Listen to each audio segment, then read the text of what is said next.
Olá, vamos agora para a aula de número 6 das 9 que compõem esse nosso curso sobre empreendedorismo.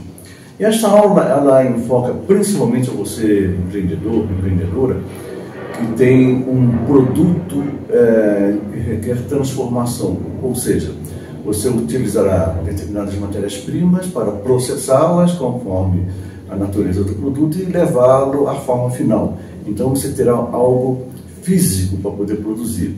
Se você é uma empreendedora, ou então um empreendedor que visa o campo de prestação de serviços, a sua aderência com essa aula já não é tão consistente.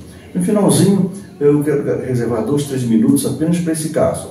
Mas o que nós vamos falar especificamente é o planejamento da produção. Passou-se o tempo de que você entrava lá, mergulhava de cabeça, ia na base do entusiasmo, e vamos que vamos, o que der, deu, o que não der, não deu, e vai na alegria. Não está dando mais, porque o amadorismo custa caro. O amadorismo, ele é, como dizem no interior, ele é custoso, porque ele acaba corroendo a grande parte da lucratividade do negócio sem que você perceba. Portanto, é preciso exercer com atenção, com serenidade e, sobretudo, com segurança o ato de planejar. E planejar, gente, não é adivinhação, não é jogo de brincar com o futuro, não é algo parecido com o que a gente vê em alguns programas da mídia, de maneira geral. Planejamento é um exercício consciente de aplicação racional da inteligência no ato de fazer três forças funcionarem a seu favor. Uma delas, a previsão. O que é previsão? Previsão é a sua capacidade de projetar para o futuro com base naquilo que a sua experiência trouxe para você. Você é capaz de prever muita coisa no seu negócio, em termos de volumes, utilizando como referência, essencialmente, o passado recente.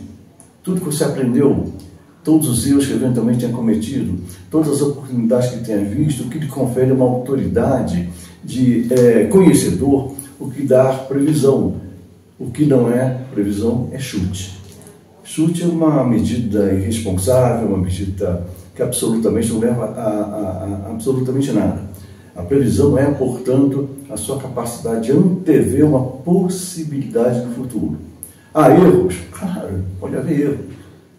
A gente tem todo cuidado de planejar e de repente tudo sai, como por exemplo, veio uma tempestade, você queria colocar os seus pastéis, aproveitando o exemplo desde o início aqui do nosso curso, para vender na feira, que manda aquelas chuvas, aqueles temporais fantásticos de madrugada, que cai energia elétrica e inunda as ruas todinhas, isso não pode prever. Você está com todo o seu material pronto para poder vender e não venderá porque uma variável incontrolável entrou no caminho e atrapalhou o seu processo.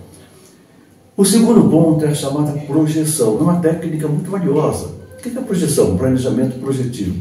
É quando você pega toda a experiência, por exemplo, quantos pastéis que você vendeu nas feiras livres, das imediações das suas casas, nos últimos 6 meses. E você obtém, por exemplo, uma média. Projetando essa média à frente, ou seja, você tem mais 6 meses à frente do ano. Se você vendeu por mês 2.000 pastéis, você pode projetar que nos meses 7, 8, 9, 10, 11, 12, você poderá produzir uma base de 2.000 pastéis também. Qual é a essência disso? Qual é a realidade disso tudo? É você trabalhar em cima de um pouco de estatística. Ou seja, é um dado que você tem, é uma variável que tende a se comportar de forma sustentada, salvo a interferência das chamadas variáveis incontroláveis, como tempestades, crises, perdas extraordinárias, movimentos dificultadores do ritmo normal, da sequência normal do trabalho. Então, quando você faz uma projeção, você está fazendo na verdade, um exercício de lógica. E também estimativa. O que é estimar? A estimativa é muito parecida com a previsão. Por quê? Você faz, em cima da sua capacidade de prever, uma estimativa, uma antecipação das suas possibilidades. Com que autoridade? A autoridade de quem tem experiência. A autoridade de quem já passou por aquilo, a autoridade de quem pensou, de quem estudou, e você é isso tudo. Agora evite chute. chutar não é absolutamente nada, a não ser se com muita sorte, mas muita sorte mesmo, você acertar na trave. Mas acertar na trave não garante pontos. Você precisa fazer o gol. Então, chutar não é exatamente a recomendação.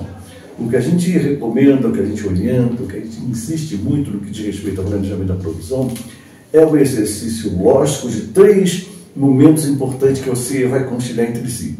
Primeiro deles, a demanda. O que o mercado está demandando, vocês já sabem, por exemplo, que nas feiras tende-se a vender mais pastéis na feira, porque a criançada tem mais tempo de ir com o papai, com a mamãe na feira e vai aproveitar para se divertir, vai, claro. Quem não gosta de se deliciar com os pastéis, ele vai passar lá na sua barraca para poder consumir. Então, o que acontece? Você tem uma visão da demanda.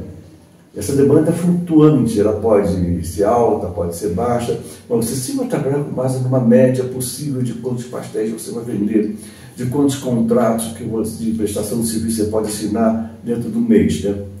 A outra é você buscar lá atrás as suas vendas históricas.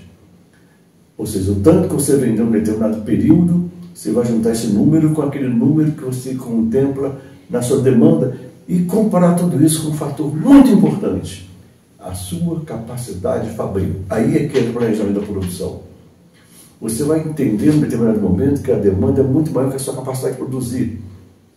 Ou, no caso da prestação de serviços, que você tem uma demanda muito maior de fazer, por exemplo, um serviço de arrumação de ambientes residenciais. Você tem uma demanda muito grande, que é muito maior que a sua capacidade de atender, fazendo bem feito o serviço.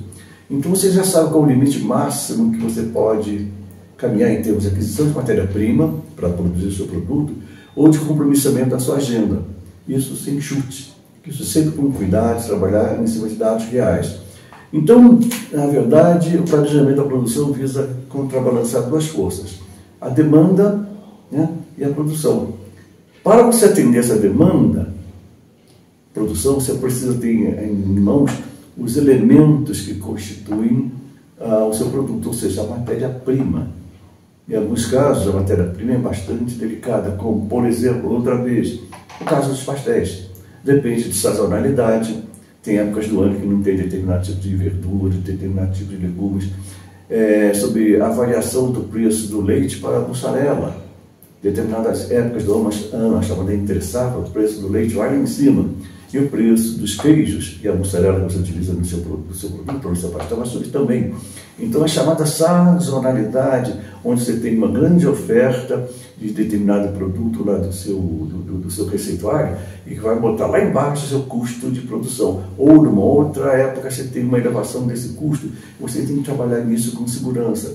Você não pode comprometer o seu negócio em cima de um erro de má administração de demandas. Portanto, você tem que olhar com todo cuidado a questão relativa a qualquer que seja a modificação em torno dos seus produtos, dos seus serviços, tudo aquilo que sobre ele possa incidir algum tipo de energia que possa transformá-lo para o bem ou para o mal. Nós temos casos os mais estranhos que a gente ouve no relato de empreendedores que deram um tropeço, mas que felizmente se recuperaram logo adiante, mas poderiam ter evitado isso se tivessem parado para pensar. Vocês imaginem, vou dar um outro exemplo, se me permite, bem claro, bem simples, não é que seja uma coisa simplória, simples que é para facilitar o nosso entendimento. Você já imaginou um churrasco em casa sendo planejamento da produção? Vai parecer aquele churrasco que todo mundo aparece com cerveja e ninguém traz a carne. Você já ouviu falar na piada, não é verdade? O hostess, ou seja, a pessoa que convidou para o churrasco, ele tem que ter todo cuidado de saber quantas pessoas deverão vir, qual é o consumo médio de determinados tipos de carnes, quanto carne que ele vai usar para preparar, quais devem ser preparados de véspera, o consumo de bebidas como cervejas, de refrigerante, água mineral, todos aqueles atributos que fazem parte de um churrasco gostoso, ele tem que planejar cuidadosamente para que não aconteçam 2 coisas. O churrasco não acabou, a turma está com fome, está com sede, acabaram a carne, acabou também o refrigerante e a cerveja. É um vexame. Ou então sobra demais, que às vezes tem aquele excesso que é jogado no lixo. Nós sabemos que os desperdícios sempre foram, hoje em dia, mais do que nunca, são intoleráveis. Então, até uma diversão, que é um churrasco no fim de semana com os parentes, com os amigos, queridos, os vizinhos, tem que ser muito bem planejado. Você sabe disso, né? E o seu negócio vai ser menos planejado do que um gostoso churrasco no fim de semana? Não pode, né? Para isso, então, você precisa olhar com atenção o seu planejamento de produção. Pegar lápis e papel, vai na papelaria, compra uma folha daquela de papel sulfite dupla. Ela é aquela antiga folha de papel ao maço, lembra-se que tinha na papelaria? Ainda tem, para que você possa lá rascunhar o seu plano de produção. Você colocar a cada semana, a cada dia, quantas unidades do seu produto você precisa vender para atender a demanda que você sabe que existe. E listar tudo que você precisa comprar. Tem coisas que você vai ter que comprar antecipadamente. Você vai guardar sobre refrigeração, você vai guardar nos armazéns especializados e coisas que, em nome da qualidade do seu produto, você tem que tê-las fresquinhas. Tem que tê-las com aquele cheirinho de horta ainda que você vai comprar na feira, às 5 horas da manhã, para as 7 horas lá na sua fábrica começar a colocar no seu receituário. Então tudo isso tem que ser muito bem equilibrado, tem que ser muito bem ponderado para que não haja nem sobra e nem falta. Tudo aquilo que você adquiriu, ou seja, você colocou capital, você transforma em produto final acabado para que seja vendido, esse capital volte para o seu bolso com lucro, com margem, com rentabilidade, que é tudo que interessa.